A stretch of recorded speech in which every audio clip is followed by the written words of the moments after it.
I think we need to talk about Starfield in the year 2026. That we do, Michael.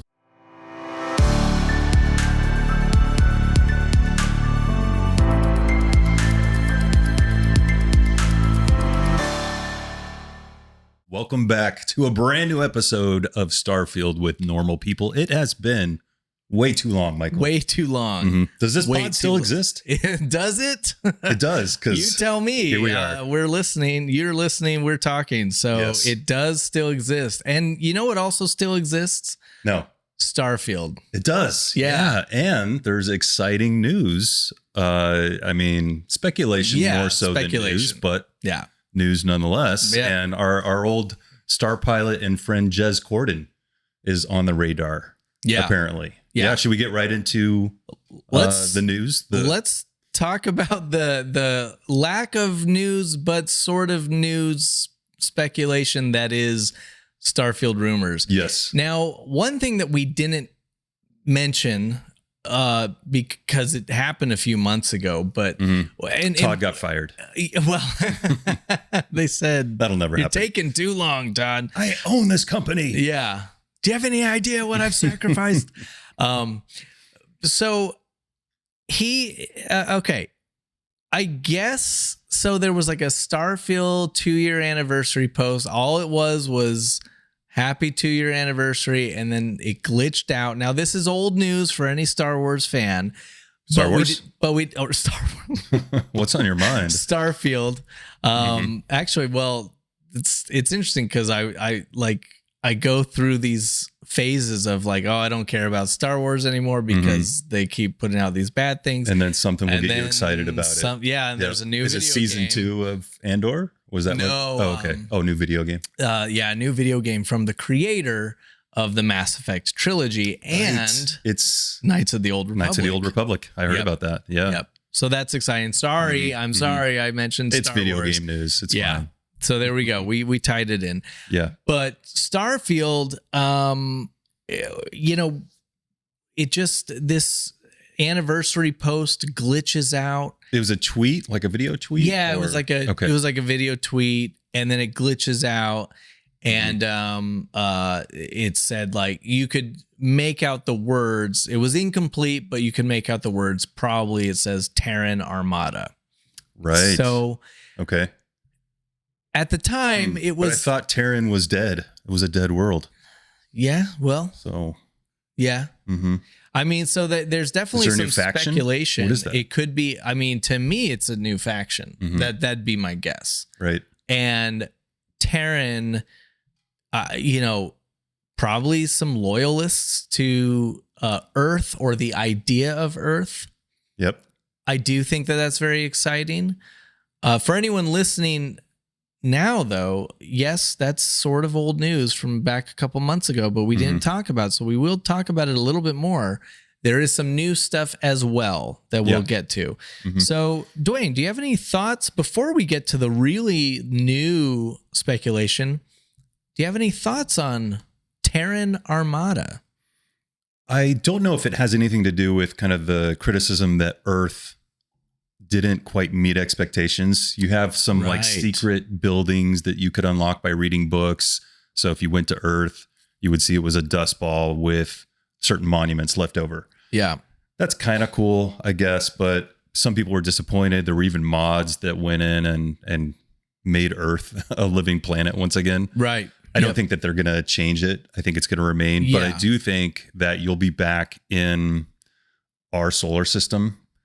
Right. And there's going to be a new storyline somewhere happening in there. Yeah. And I think you're right. I think it's a faction, which is great because with a new faction comes a huge new storyline. So there'll be a lot of first person story content. Yeah. And probably new skins and maybe new vehicle like the Rev 8, like a version of the land vehicle. Yeah. So yeah, it'll be exciting to see what happens. The great thing about the way this game is already designed is I agree with you. They're not going to retcon what they did with Earth, but all these planets in the whole game are so gigantic that what you can do is add a new POI. Yeah, absolutely. And just give it coordinates. And now, like you could do something really cool with Earth, and give it like a more robust. It doesn't have to be a city. It could be an underground city. I could definitely see a secret underground city where the Terrans are forming their outlaw base or whatever it is. Well, I've been playing a ton of this game called Arc Raiders. It is my favorite game of this year. It is an extraction adventure is what they call it. But here's what's interesting is you're fighting these robots, and they call it going topside because topside of Earth is very dangerous. And everyone lives underground. So all the people of this city called Speranza, they live underground. And here's what's interesting, though. A lot of the lore is that during an ecological collapse, I just woke up. No, there's a map called Spaceport. Okay. And there's all this evidence that a lot of people on Earth escaped Earth and went to space. That's a common theme in science fiction. Yeah. And the people that are in the game Arc Raiders are the ones that were left behind. Right. And they don't Are they cannibalistic by chance? So they're not, but they are humanoid. They're humans. They're not cannibalistic humanoid underground dwellers. No. Okay. Just regular, just people that just happen to live underground. And anyway, the reason I bring this up is because when I started looking at the lore, I was like, wow, Arc Raiders could almost be the story of like Starfield, are the people that went to space. Totally. And then the people of Arc Raiders are the ones that were left behind, and they live underground because the up top side is too dangerous. Maybe the new content will be a extraction shooter built into Starfield. They should. But in all seriousness, Starfield could absolutely have people that live underground on Earth. I think that they maybe would have been apprehensive about doing that originally because of the Fallout vaults. They probably don't. That makes sense. They're trying to make it its own thing. But, it doesn't have to be like the vault and be, a Vault-Tec experiments and all that stuff. Like it could just be there had to be people that were left behind. That's all I'm actually going to change what I said earlier. I think it's going to be a whole new system, kind of like the Farpoint, or what was the expansion? Shattered Space. Farpoint. Shatspa. It'll be like that. You have to like enter a portal. You'll go to that new system. Yeah, that's probably a good point. It could be. It could be that people found another planet very similar to Earth. Oh, man, that would be cool. Isn't there something interesting? My wife pointed out, she finds it funny, and she's not wrong, that myself and a lot of other players that play No Man's Sky, there's like billions of planets, right? So you'll go and we go looking for a place to set up a base, and you'll find, this place has purple skies and this and that, and like orange grass, and you just keep searching for planets. And a common thread is that we're all looking for Earth-like planets. Yep. We want green grass, blue skies, blue water. James Cameron has figured that out. That's what Pandora is. It's like a bigger, cooler Earth that is unspoiled, and that's appealing to our human nature. So isn't that fascinating that these video games give us, Starfield as well, give us all these different planets and like new and so different. But then we find comfort in setting up our base on a lush green planet with blue skies. That's such a there's some psychological thing going on here. Absolutely. Yeah. I think, you know, even I'm thinking of the movie Contact back from the 90s, and at the end, spoiler, she's on this planet surface, and it's kind of an alien planet with like a different colored sky. Yeah. You know, and you're right. There's this built-in longing for where we came from, our true home. Yeah.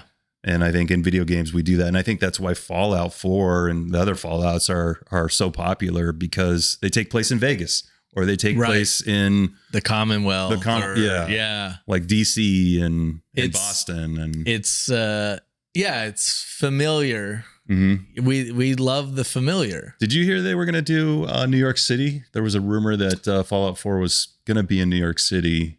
So I heard that rumor. I've also heard Chicago. Okay. Yeah. Interesting.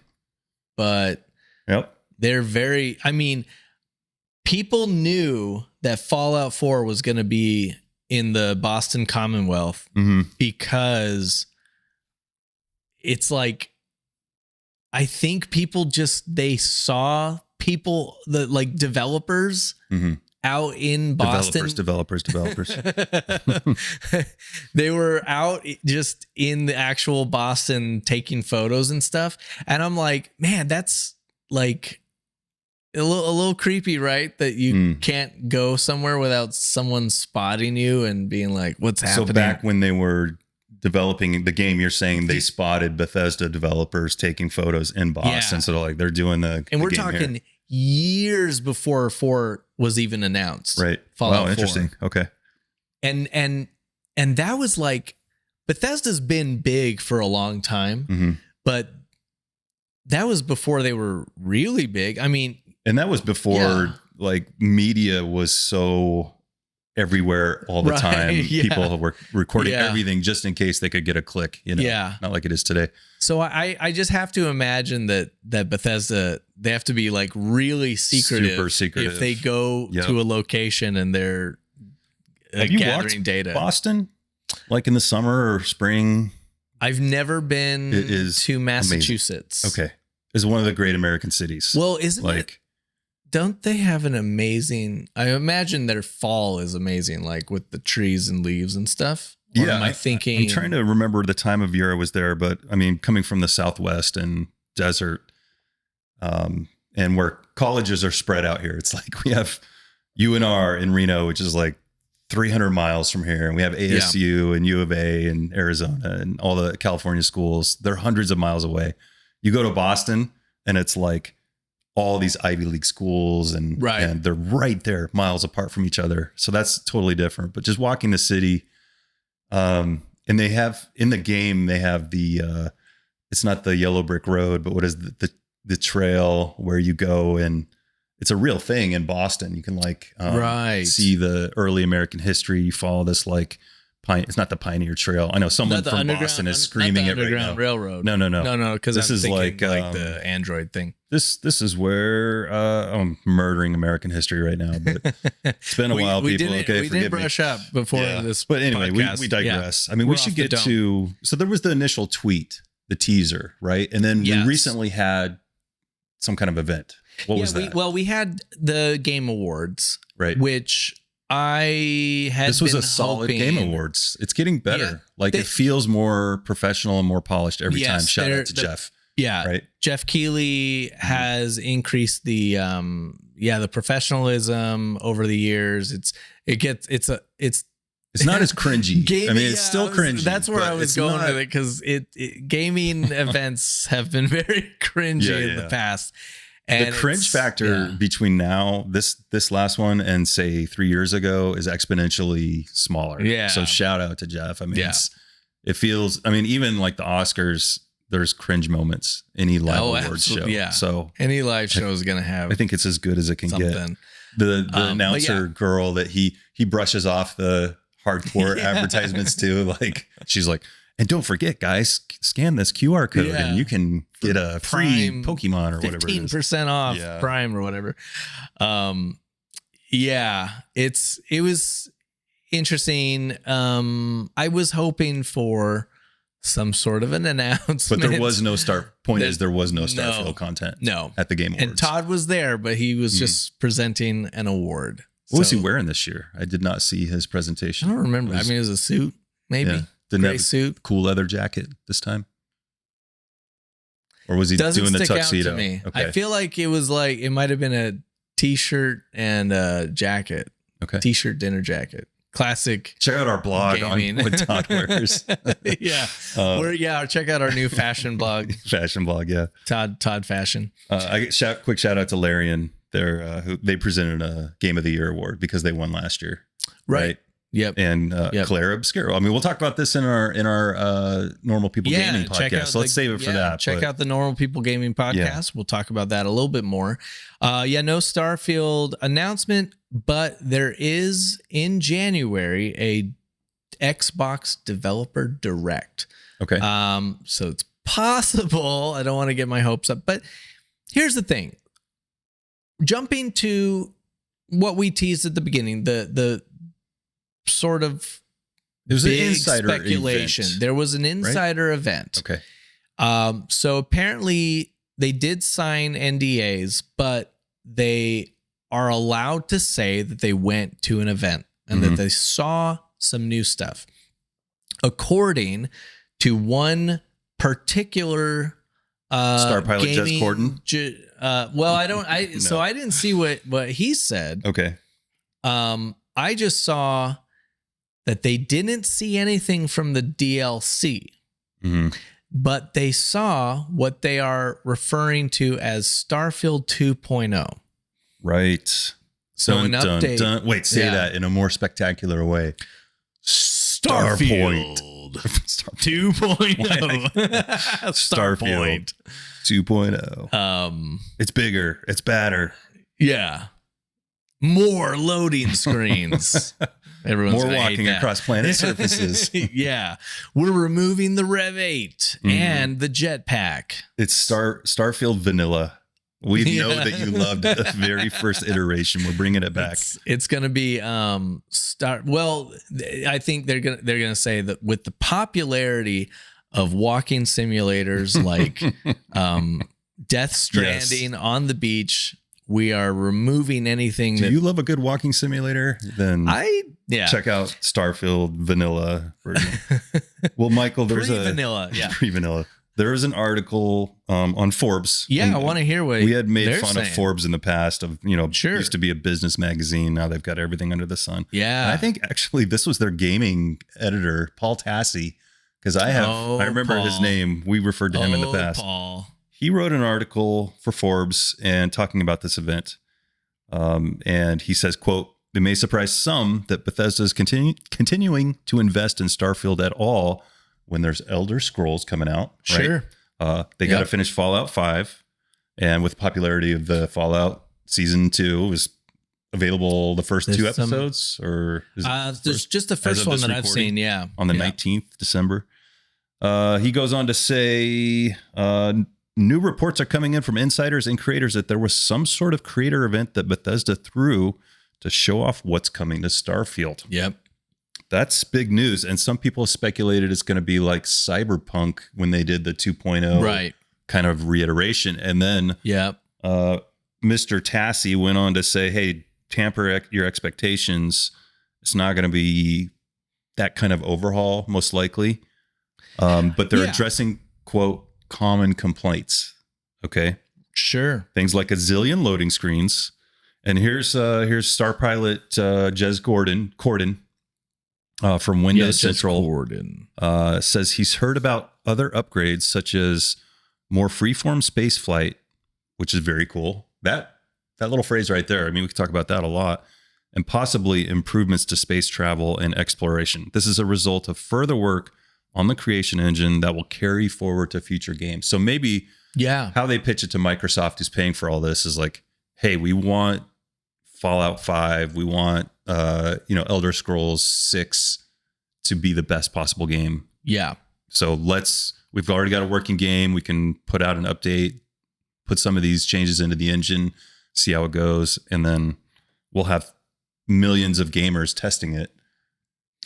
That could be like the silver lining to Yeah. Well, I mean, I love hearing this because we've seen a very good example of this type of thinking from Hello Games, who make No Man's Sky, because they're developing their next game, and anytime, like, they're taking stuff that they're building for the next game and they keep adding it into No Man's Sky for free.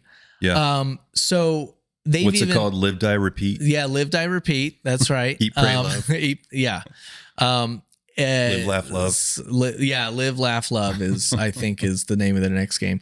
And so that's Light No Fire is the actual Light name. No Fire. And it's interesting because they came up with this sort of term for what they're doing, and it was like, I can't remember it, but it's like basically reverse previewing of a game, because it's like it's already out. It's like, yeah, this game is already out. Yeah. They're just going to keep putting in these new things that they're building for the next game. I love it, and though, you're right, because it's amazing. Yeah, 10 years No Man's Sky has been out, and the evolution of when it was released till now, I mean, spectacular now. I mean, you want to talk about that and the Game Awards. That's why they won Best Ongoing Game. I forgot about that. Again, I'm pretty sure. Did they win it last year or the year before? I don't know. I know that they've won it before, or at least that they've been nominated multiple times, year after year. Cyberpunk might have won the previous year, or no? Oh, I don't know. Possibly, but doesn't matter. But No Man's Sky did win this year, and so back to Starfield. It sounds like, from what they're saying, that they're working on these new systems for Elder Scrolls. Right. That one developer in particular, I don't remember the name, but she said that she was very excited for what they're able to do in Elder Scrolls with some of this new tech. I mean, I don't know what that means. They're just giving us these little breadcrumbs. We're so, what was it? I think one of our people in Normal People, one of our normal people, maybe Rismodius, said, Can't keep up with the names. They said, "We're so hungry, Todd." And it's like, feed us, Todd, please. We're starving. Just give us a morsel. Yeah, just a morsel. Can I have some more, please? So, but they're saying they're very excited. I mean, my brain goes to water, because the theory is that they're taking what we got with shipbuilding in Starfield, spaceships, and giving us pilotable ships on the water. Whoa. That's totally different. I would not have expected that. Yeah. Where'd you hear that? Oh, this is just me speculating. Oh, this is you speculating? Yeah, this is me speculating on what could they possibly add that's new. Because if you think about it, we already got vehicles. We talked about this early on in the game. Like, water is very underdeveloped in the game. Yeah. And in reality, planets like Earth, there's a lot of water. There's a lot of water. There's a lot of potential with water.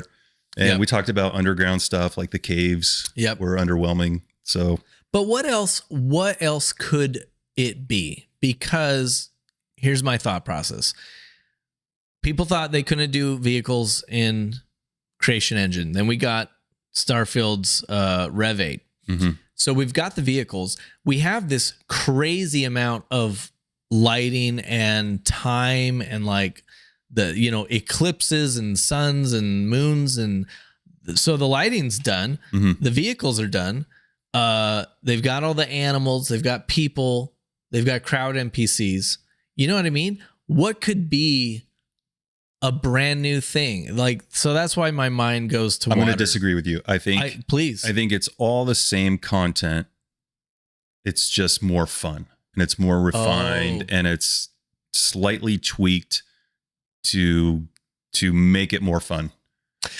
And I don't know how or why, or like how they're going to pull that off, but the gameplay, I think they're going to change that, because listen, if you're making Fallout 5 based on what Starfield can do, that's the big complaint, is that it's boring, is that it's just not as fun as some of the other games out there that are single player exploration type games. Red Dead Redemption 2, I guess that's more of a third person thing, but like, yeah, but your point stands. And they did say, actually, we have developers on record back in June saying that they were working on Starfield to make travel more rewarding. So I think you're right that they're building systems to make it more fun to go from here to there. I think space travel is going to get an overhaul.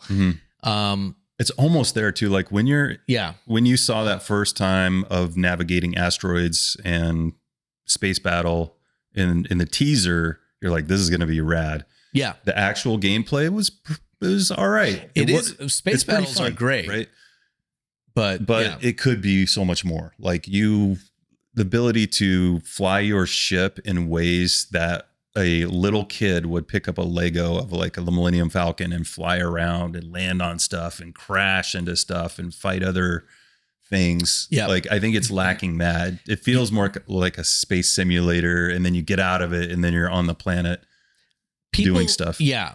I know, I see the thinking. I see Bethesda's thinking originally. They said, okay, in real life, to get from this planet to this planet, even with our high speed, whatever, it would take many days. So I get their thinking. They were going for realism. And so then it's like, okay, to go from here to there, it's going to take days. You can't do that. We're going to you're going to load. You're going to quick travel. Yeah. And what I believe is that they are going to abandon some of the realism for fun. Yeah. There were some people found in the game's files references to cruise mode. So I believe we're going to get a No Man's Sky style traveling from this planet to that planet, and it's much faster. But I would love it if it takes some time. And so when you're in cruise mode, going from this planet to that planet, you get up and you walk around the ship. Right. I want more excuses to live in my ship. Absolutely. So you're so right. It's Star Wars, which is space fantasy. It's not space reality. Space fantasy is Han Solo has to run and get into the Millennium Falcon and take off. And there's people shooting at him as he's like leaving the atmosphere. Then he's up into space, and then he runs into the space bandits, like the Star Destroyers, and then it's asteroids. And sometimes he gets up and he hangs out with Princess Leia and Chewbacca. So it's like they played the little chess, game. He's living in that ship. The chess pieces murder the other chess pieces. Definitely. Yeah. But I think that's missing from Starfield, that sense of that being your home, that is a mobile, place to move from, like your planet to planet, and here's what's crazy. That's all there. It's all there. It's all there. They have it, and so like, if you're like some players out there, and we see you, especially in our Discord, they are so good at role playing and building their own story. And they do that. They live, this is my captain's quarters. They live in that reality. But most players have to be forced to do that. Give us a reason to do that. And here's an example. I remember playing Grand Theft Auto 4 and having moments where you had to walk with this character through the alleyway. And I loved it. And then because you're just like, wow, look at the detail of this alleyway. What was she wearing? It was a dude. It was Jacob. Okay. Oh, okay. Not where I thought that story was going.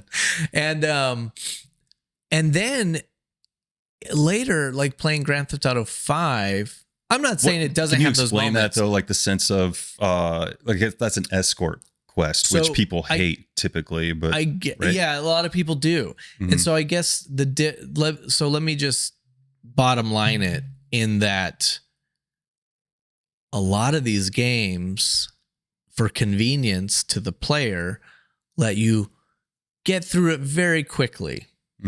And then if you're getting through it quickly, you're not stopping to smell the roses. Yeah. And Starfield has a lot of roses that we are bolting past. We did an entire episode on that. Yeah. Like just kind of stopping, and that's part of the enjoyment of Starfield is giving you the canvas to create that role-playing experience. And there's a lot there to work with, but not every player, not your average YouTube highlight guy is not caring about that stuff. You know, they're caring about the Star Wars experience.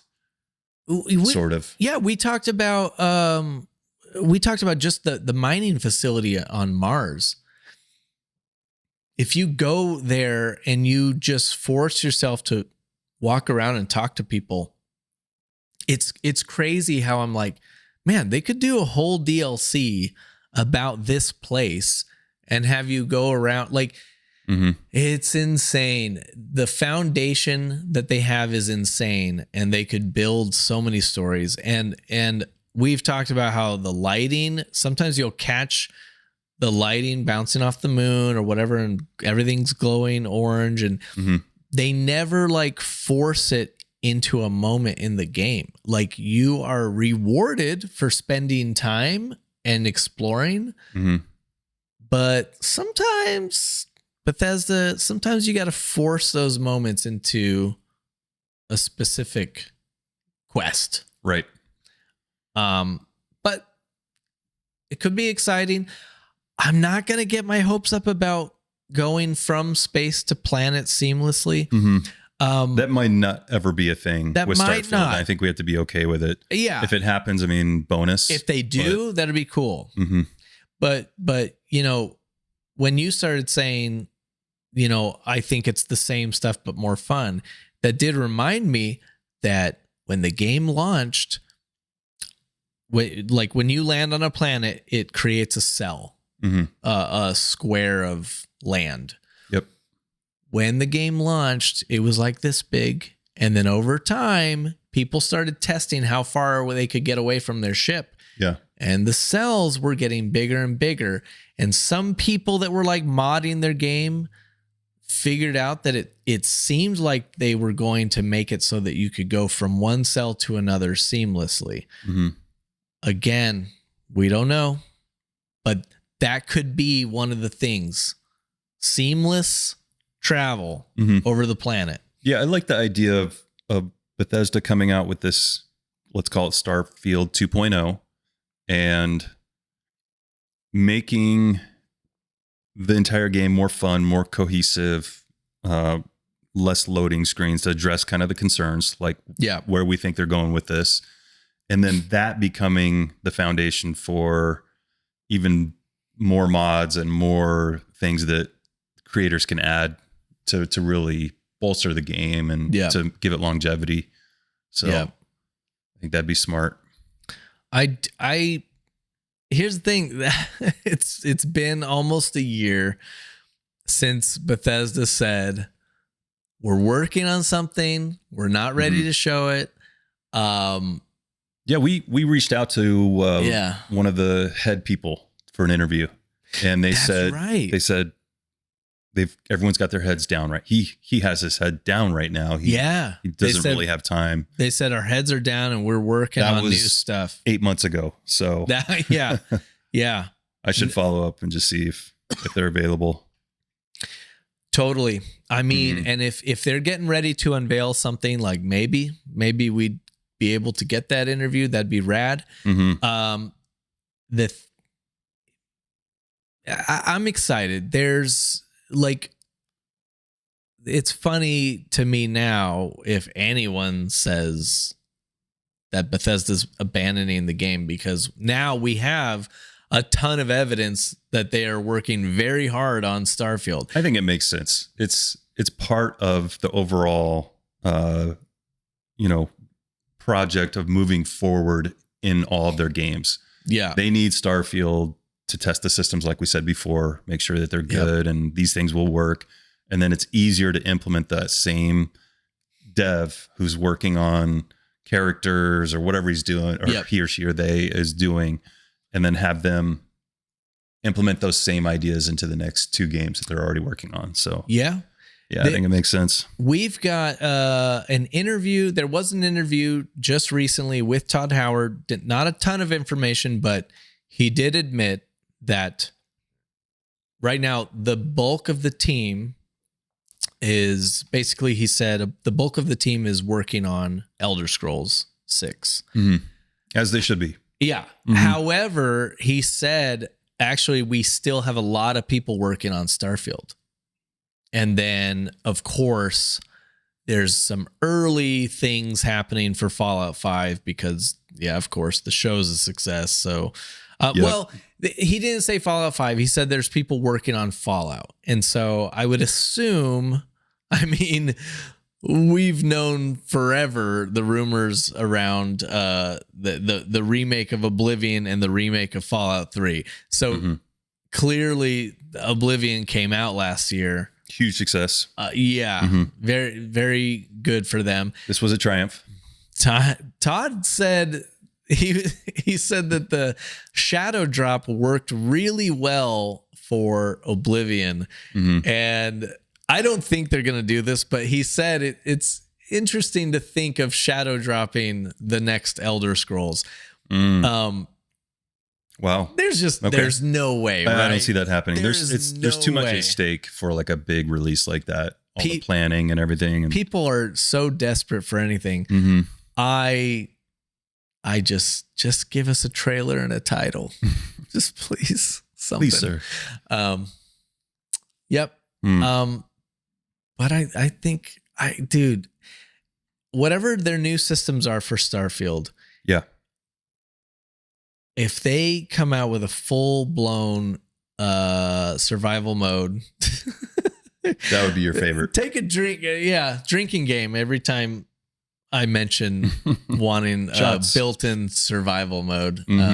I think my wish is just make it more fun. Like you launch the game, more weapons that are crazy weapons, more like fantasy gaming that's more actiony. However you're going to accomplish that, whether it's the flight systems in the spaceship or once you're on the planet, it's all like, we're fans, obviously. It's already huge good. Fans. It has room to be better or even fantastic. But I get what you're saying because first off, like my cred, my street cred for this game is that I still believe that Starfield is my most played, like for hours, most played game ever. I have more time in Starfield. I don't have more time in Starfield than many of our Discord people. Right. I'm impressed with what they've clocked, but I do have more time in Starfield than any other game. Pretty sure. Yeah. I was looking at the Steam, does that recap? Yeah. And I still have a lot of Starfield. I'm playing other games, but there's still Starfield dominates in what I've played. So, but I want to support what you're saying with saying they just need to work on the gameplay loop. So like, I freaking love Starfield. Like I see, like, I haven't played in a long time. I will admit that, but I see people putting up clips and stuff in our Discord and I go, man, there's just nothing like the feeling of exploring in this game. But okay, now I'm playing a game called Arc Raiders, and you want to talk about gameplay loop. I can jump in and in 10 to 15 minutes, I'm just having a great time. It's so fun. Yes, it's so different. It's not the same at all. But my point is that I get in and I craft, I put together my loadout. I go in, I'm either avoiding combat or getting into battles, and I'm looting and I'm finding stuff. And then it's very exciting. Ooh, I found this. I've got some really good stuff. I have to get to an exit. I'm not saying at all Starfield should do that, but I'm saying that there's a really fun loop. And then I get back, I empty my pockets, I craft what I need, I go back in. Right. So Starfield just has to have its own version of that. Yep. Oh, as an example, if you're still leveling up in Arc Raiders, so obviously you get XP for killing robots or killing players, like any other game. However, Arc Raiders also gives you XP for searching containers. Okay. Yeah. So what I love is even a mundane task. A mundane you're still task. Gonna get, So you don't feel like you have to go and kill players, turning the game into this PvP fest. Right. There's other gameplay. There's other things that advance your, your gameplay, your personal experience than just hunting down and mercilessly murdering anyone you find. Yeah. So if you want to play stealthy, avoid combat, and just search for supplies, you are leveling up doing that. And so I just see a future for Starfield where, like they said, they're making traveling and exploring more rewarding. So just make it so you have this gameplay loop that's fun. By the way, do you know what the sequel to Arc Raiders is called? I can't wait to hear this. Temple Doom. Or Doom Temple. Doom Temple. Oh, yeah. Because Raiders. Oh my God. Why did I never? So it should be called Doom Raiders Temple. of the Lost Ark. Wow. Doom. Yeah. Doom. I worked on that joke so Temples. long in my mind, and I still blew the punchline. It's a little rough around the edges, but it's off the dome. So that's what people should be impressed with. Starfield, man, what else could they do? What I want, you know how when you go to sleep, you get that well-rested bonus? Was it 10% XP? Yeah, it's like 10% XP or whatever. I think they should take whatever are the pressure points of playing. So like, you say if you go onto a planet and it's cold and or you get poisoned or whatever. So take any of those things that are like the difficulties of the game. And now give us bonuses that mitigate those difficulties just for doing you need an incentive. Things. Give us incentives to cook at our food stations. Give us incentives for we've talked about this. Give us an incentive for putting on a cold weather spacesuit. Yes, absolutely. And a hot weather spacesuit and a toxic filter spacesuit. I want a room on my ship where I don't have Punishment to go. Room? Where I have all my suits put on display, and I don't have to go into inventory. There's the radiation suit. Don't make me go into inventory. I go up to that display and it's just equip, and I'm in that suit and I'm going on to the ice planet. Hallelujah. That's what I want. I want to say I've been playing a lot of Baldur's Gate 3 again. Yeah. And the way that they handle a mature content in that game, I think is the best I've ever seen. Right. Starfield should take the kid gloves off. Yeah. They're already an M title. Yep. The thing is, here's the thing. You can walk around camp with nude in Baldur's Gate. And can your companions. Yeah. But yeah, the option's there. Like, I just like having the option. I don't really do it though. I still keep the armor on or the underwear, whatever, their pajamas. But the fact that I know that I can do that, or that I can choose, different body types in that game, there's something freeing about that. I think Starfield should just go ahead and implement that. Like, take the kid gloves off with that side of reality. You already have the violence and stuff. Yeah. And immediately, like, a million mods would go away. It's funny. It would just be built in.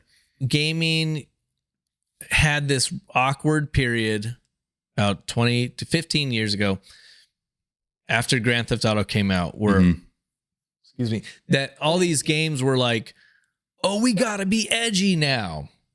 And they went way too far. Right. Too edgy to the point where it was like cringe. It was like, no, you got to make a good game. You can't just put edgy stuff in. And then I really think Starfield was developed during a time where games were maturing, but still trying to figure out what I fully understand what is mature and what is like what's too edgy or what's not edgy enough. And, can we be sexy? Can we have characters that are sexy? And we're coming out of that time period where now games are just like, oh, yeah, we can just kind of do what we want. Right. And just as long as you're not being weird or hateful or chauvinistic or whatever, your characters can be hot. It takes away a little bit of realism to the game where it's like, oh, I'm still playing with Barbies. You know what I mean? Like, Barbies don't have any anatomical correctness. And you're like, oh, this is a video game because I can't take off my own clothing. Yeah, my own I'm suit. still a Ken ultimately or something. Yeah. For lack of a better analogy. But so it's kind of weird. It's like this breaks whereas Baldur's Gate, it's like, yeah, I can get fully naked and run around the camp. Like, we were playing multiplayer with some of my buddies. And Baldur's Gate, yeah, man, it was funny. And then it was like, oh, yeah, we're all keeping our clothes on when we're at camp because it's kind of funny at first, and then you're like, it's funny. It's funny, and then it starts to get weird. It's like, all right, what's happening? What's happening with this group? They can bring a little bit of edge back. Was there anything else you wanted to bring up about 2.0 before we talk about our comments from? No, I think it'd be great to go into our comments. Yeah. We do appreciate all the comments. We know just as we are hungry for something from Bethesda, we know that our fans have been hungry for us to put some content out. Last quarter it's been of the year for both of us. Busy, so we apologize. We haven't been as prolific as we normally are, but here we are. We are. It's a lot of great comments. This one was called New Hints of Starfield DLC. Here's what we know. That was the episode. And I'll start us off with, better get my old man readers on here. Yeah, it says Starfield is great. Very enjoyable game. This is from Zymo. It nails the atmosphere just like the Elder Scrolls and Fallout's Sans 76. Not a fan of Fallout 76. Let the haters hate. Seems like a miserable life. Just focus on what you like. Absolutely. That's right. We've said that from the beginning. That's kind of been our identity as a podcast is kind of, we're positive about Starfield. It's that simple. It's been great from day one. And, here's something that I just remembered is you had mentioned before we started recording how Starfield just has a perception problem. Yes. Right. And I was saying that there's a video on my algorithm. It's like just a bored guy. It's just one of those shorts. And he's like, it's a kind of a ironic title. It's like Starfield is so fun. And he's like sitting there bored and he's just running across a planet surface that's like a moon. There's no atmosphere. And this is before the Rev 8. So the perception is this such a boring game. Yeah. And so it's funny because when you said that it has a perception problem, it immediately made me think about a clip I saw of Kumail Nanjiani talking to Bobby Lee on Bobby's podcast. And he asked, did you play Starfield? And Kumail, I'm sorry if I'm not saying that right.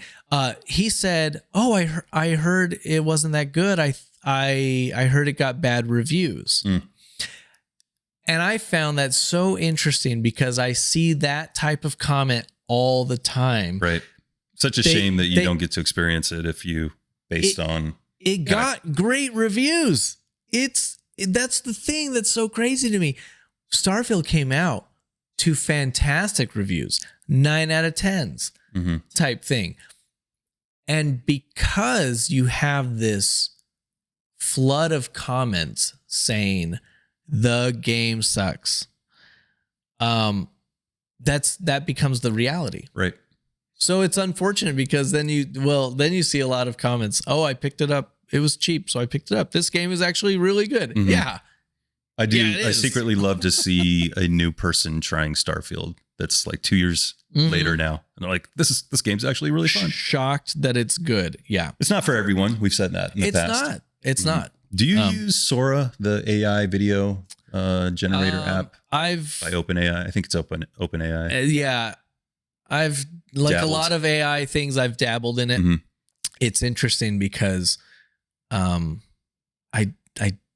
don't love it. Okay. I bring that up because Bobby Lee is like a superstar on Sora. Oh, really? And his cameo or made up character is Crystal Sparks or something like that, which is, it's like every video she's in it. I scroll Sora and I feel empty.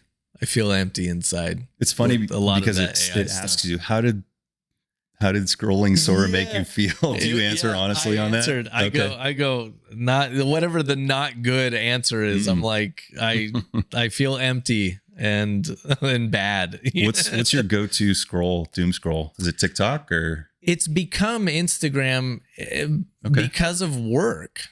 Because you do a lot of Instagram content. We do a lot of like Vegas nightclub stuff. So that's become my scroll. Mm-hmm. Other than that, though, probably YouTube.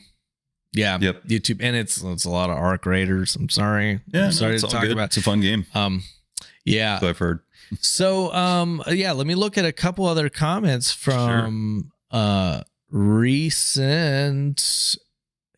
episodes. So.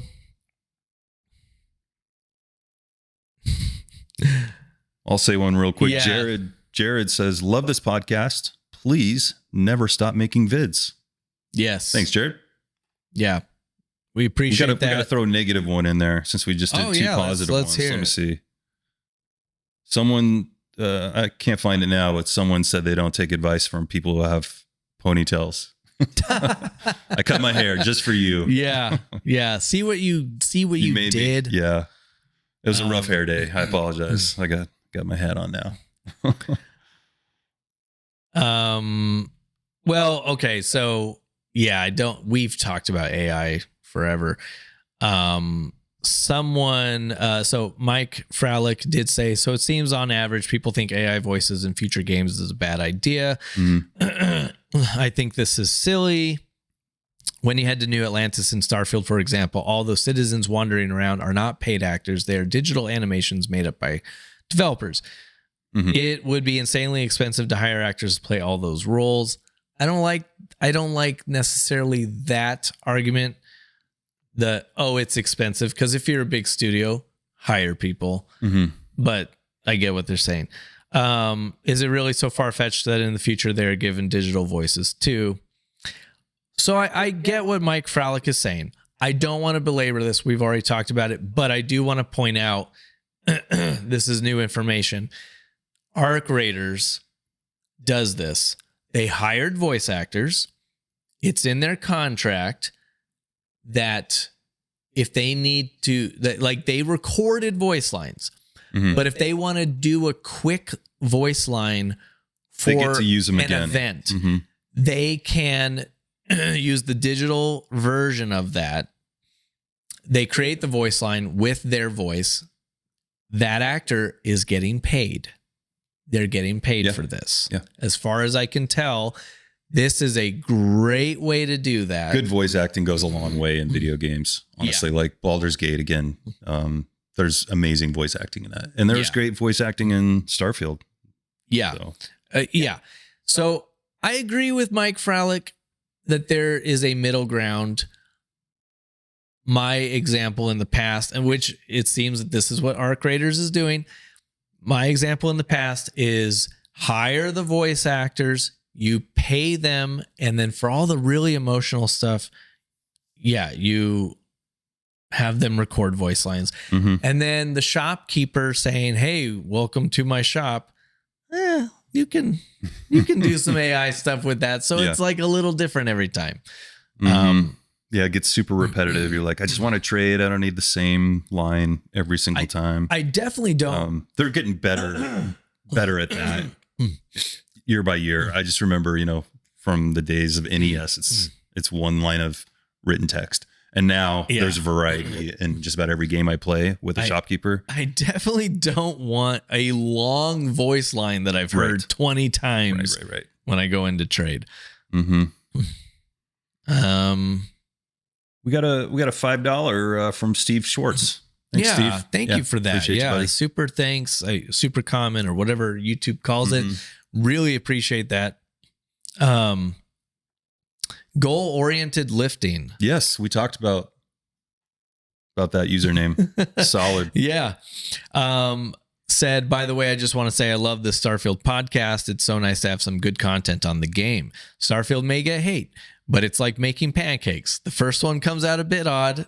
And just like both their other games, they needed time lore-wise to find their stride, especially Elder Scrolls, which was very generic until they changed it so it stood out. True. Very good point. Daniel Patterson said Ouroboros is Norse mythology. We were you had brought up Ouroboros. Yeah. And we didn't know. We told the users to tell us we weren't going to look it up. Right. And the whole AI, we weren't going to chat GPT it. That's right. Yeah. Yeah. So we appreciate that. That's cool. Norse has a lot of really great mythology. True, it does. Someone renewed their Game Informer subscription. You're still getting Game Informer, right? That's right. I think I'm still on the first year. I'm still on the first. Yeah. It's been great. Love getting that every month still. Solid work there. Roller at 22 says Starfield, best game ever.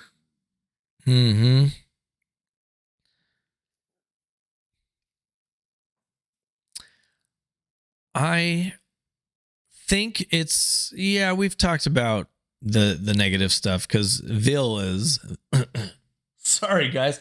I think I'm good now. Villas on our YouTube said in quotations, why Bethesda is poopy and every game should be like Kingdom Come 2. And Emil is actually evil. Videos always get a lot of clicks. Boy, Emil, he's taking so much heat. He takes a lot of heat. I feel bad. And he's like the lady and the guy at the Coldplay concert. Like they got eviscerated by the world, so bad that she recently had to come out and do like a 60 Minutes interview. Yeah. Explain herself. But that's so funny. Yeah, I feel bad for Emil because like a lot of Starfield's criticisms were hung on one person. And it's so ridiculous too. Like, Todd was like, finally, it's not me all the time. He's taking Emil out to dinner. Like, listen, man, I owe you one. Out in front of him. Yeah. I love everything that Emil's been doing. I'm not saying like all of his choices are the only way to go.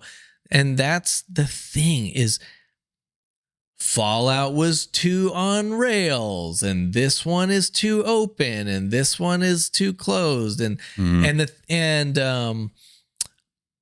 Skyrim was that story was happening during a civil war and then which I think worked just fine, but at the same time then you start to realize, why am I doing this other stuff? So then Starfield is like designed with the open world in mind. Oh, we're just exploring to find these artifacts while you live your life because they want you to live your life. And then everyone's like, oh, this game should have taken place during the war. Well, why? Then you're railed into this war and then everything is about the war. It becomes kind of like the the overriding theme, which is too narrow for a game as expansive as Starfield, I feel like. Yeah. So my point is that I'm not saying that Emil and the team, sorry to put on Emil again, it's not just Emil, it's everyone. Mm-hmm. But it's like, I'm not He's saying the lead writer, by the way, of Bethesda. Yeah. I'm not saying that they made all the perfect choices, but I'm just saying that they are trying new things with every game. And then you can't win because there's always going to be someone that preferred that way or preferred this way. Right. So yeah. D kind ig. Yeah. D kind ig. Okay. Sure. Says I have almost 2,400 hours in across multiple replays. Nice. Talking about Starfield. I'm currently running Cryozet's clothing mods and Lord Knight Revan's Lovely Companions mod. I've heard of that one. And it has rekindled my enthusiasm. I typically marry Sarah. Oh, this is a MK marry kill F situation here. I typically marry Sarah and Andreja to min-max my XP bonus and then go it alone with the isolation perk. You like that one? Did you run the isolation perk? Yeah. Yeah. Now the companions are attractive enough to take along instead, and I'm hearing all kinds of banter I haven't experienced before. Yeah, I did that with Baldur's Gate. I'm on my second playthrough, and I'm like, I'm doing all new companions this time. Yeah. Because I want to hear all these different we're talking voice acting, fantastically voice acted and hilarious dialogue. It changes the flavor. Yeah, it's a whole new game basically. Yeah. Betty Hauser, continuing this comment, voiced by Adrian Barbeau. Betty's great. Is hilarious. I'm hoping the next DLC will expand on the Starborn story. Me too. I'm thinking we'll find out more at Gamescom. No, we did not. Nope. Sorry, buddy. That didn't happen. But nope. Yep. I just don't expect anything, any announcements or whatever. We should wrap this up. Should we talk about Pedro? Our friend Pedro? Yes. Yeah. So there's an event. Shout out to Pedro on TikTok. I think that's how you say it. We are collaborating with a number of other Starfield content creators and fans of the game. Yeah. And big appreciation for you said Hicks? I think it's Hicks Song on TikTok. His name is Pedro. His name is Pedro. What is he in our Discord? Because it's Hicks, right? I think it's Hicks, and I didn't want to get it wrong. Look him up real quick. But I see his. By the way, if you're looking for some extra Starfield content, check him out on TikTok. I'll give you the exact username because he's done many podcasts on there, which are really cool. Like I just put those on, and he's got a great voice. Sit there, listen to him talking about Starfield. So it's like HCKSNG. Let me get the exact. Oh wow! Well, now he's going by Pedro in the. Oh, is he in the actual Discord? Well, come in Discord and yeah. And so, just so big shout out to Pedro for putting this together.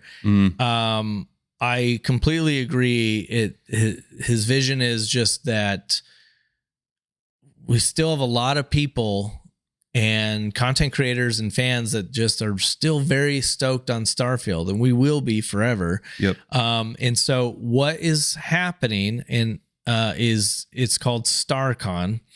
2026. Yeah, it's StarCon what 2026. Day is it on? It's like January 22nd. Am I remembering that correctly?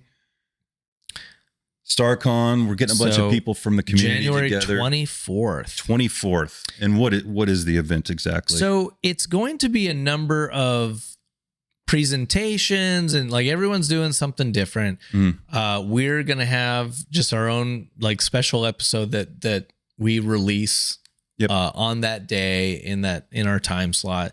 You'll be able to access it right here, I believe.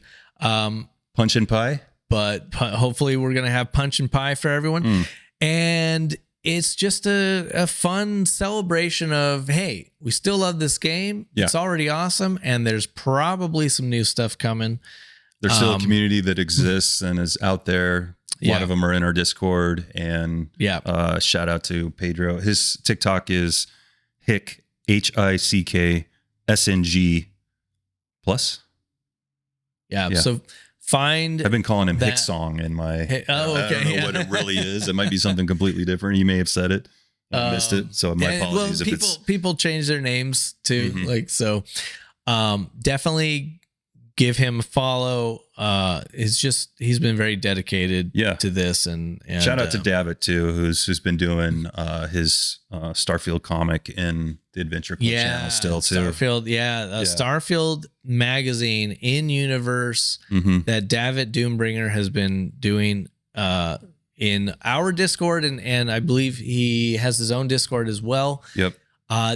Definitely got to come check those things out. Very cool work by the community. So, wrapping up, as always, we appreciate you listening. We appreciate so much our, we have our Patreon subscribers, and that is a huge help, and giving the channel a like and a follow, that's big too. And that costs leave a comment. Nothing. Leave a comment. And go we'd love to talk about Spotify. it. Spotify's blowing up, and we're on Spotify too. We are there. Leave a comment on Spotify. Give us a rating on there, and we will work to put more episodes out in 2026. Especially Absolutely. We've got a couple different ideas brewing. We do. We're moving forward. We've got other things going on. Yep. And I think the same brand of Michael and Dwayne will carry through. So that's right. Yeah. We got some new stuff. 2026 should be an exciting year. Cool. All right. Well, Anything that's else? it from us. I think that's the pod.